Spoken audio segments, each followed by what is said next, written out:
Welcome to a new episode of the podcast. Vox Agent is made by AI for business executives that work with AI.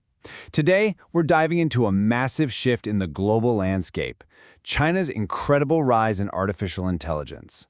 And look, this isn't just another tech trend. This is a force that's already changing business, economics, and honestly, the entire balance of global power. So let's get right into it. You know, the best way to really wrap your head around what's happening is with this one powerful phrase, a Sputnik moment. That simple phrase tells you everything. It signals a high-stakes, nation-defining race. It means we're not talking about a slow, gradual trend here. We're talking about a top-down, full-throttle national commitment with an unbelievably ambitious goal. Right. So let's start there. How did AI become such a huge national priority? This isn't just about companies competing. This is a government basically declaring that AI is as vital to its future as the space race was to an earlier generation. It's that big a deal. And this timeline just shows the incredible speed of it all. The real catalyst, the oh wow moment, was in 2016 when Google's AlphaGo won. That was a huge wake-up call. Just 1 year later, bam, Beijing drops its official AI development plan. And the results? They came fast. Within just a few years, China was already blowing past everyone in AI research and patent filings. And they've put a date on their ambition: be the #1 AI innovation hub in the world by 2030. So the big question is, how do they plan to get there?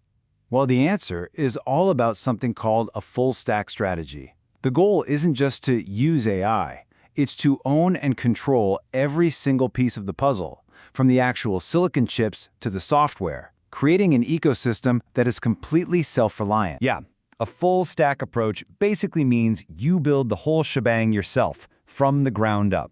The strategy is all about achieving total technological independence.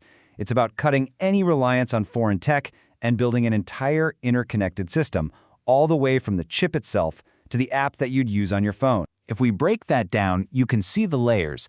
At the very bottom, you have the infrastructure. Think a massive, nationwide computing grid and huge data centers. Then you move up a level to hardware, where companies are designing their own powerful AI chips, like Huawei's Ascend, to specifically avoid relying on anyone else.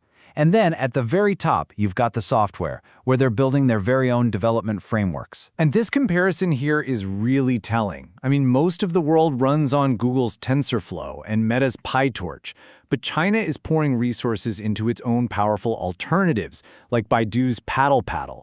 The goal couldn't be clearer. They're building a parallel universe for AI development, one that stands on its own purely domestic foundation. And how does all this work get done so fast? Well, it's this unique public-private synergy.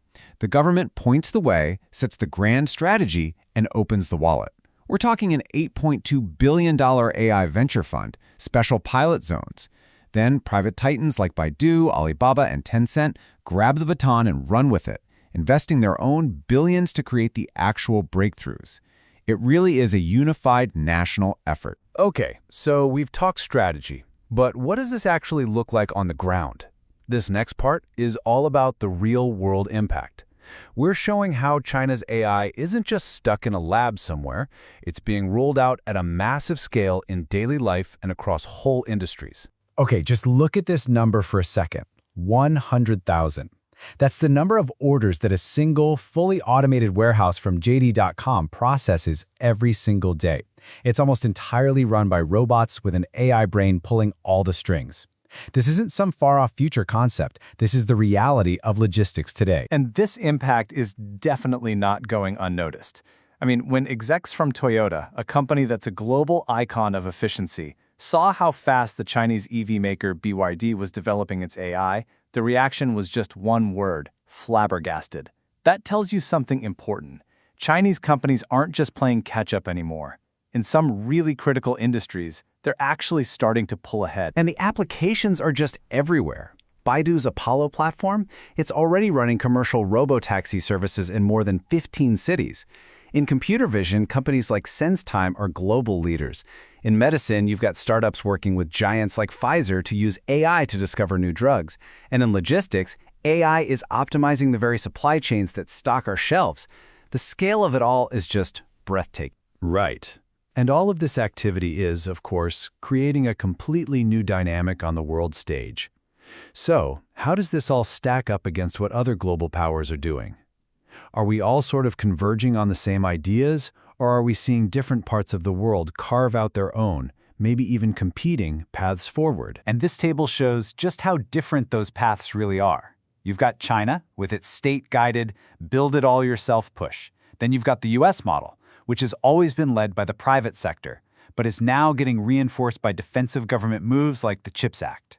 And then there's the EU, which is taking a completely different third path that's focused on regulation and ethics, trying to set a global standard with its AI Act. These totally different approaches lead to a really critical question.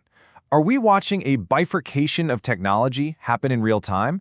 I mean, are we heading towards a world with two separate, maybe even incompatible tech ecosystems, each with its own platforms, its own standards, its own rules? And the economic stakes here are just enormous. Projections show AI could add about 1.4% to China's GDP growth every year. And if you look at the numbers for 2030, the AI industry itself is expected to be worth over $1.4 trillion, adding almost another trillion in new labor value.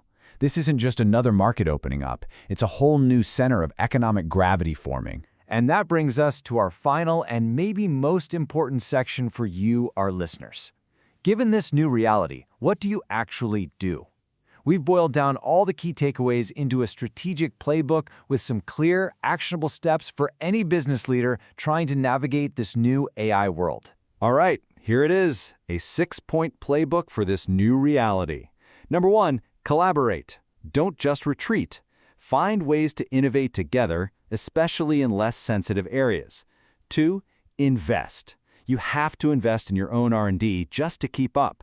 3, localize. If you're in China, a one-size-fits-all global strategy is doomed to fail. 4, secure your data. This is non-negotiable now. Cybersecurity has to be a top priority. 5, cultivate talent. You absolutely need people who get both the tech and the unique cultural context. And finally, number 6, plan and adapt. Start planning for a world with two tech ecosystems and build flexibility into everything you do. So, we'll leave you with this final thought. China's AI ascent isn't a spectator sport. It's a force that is actively redrawing the map of global innovation. Which leads to the ultimate question for every single leader out there.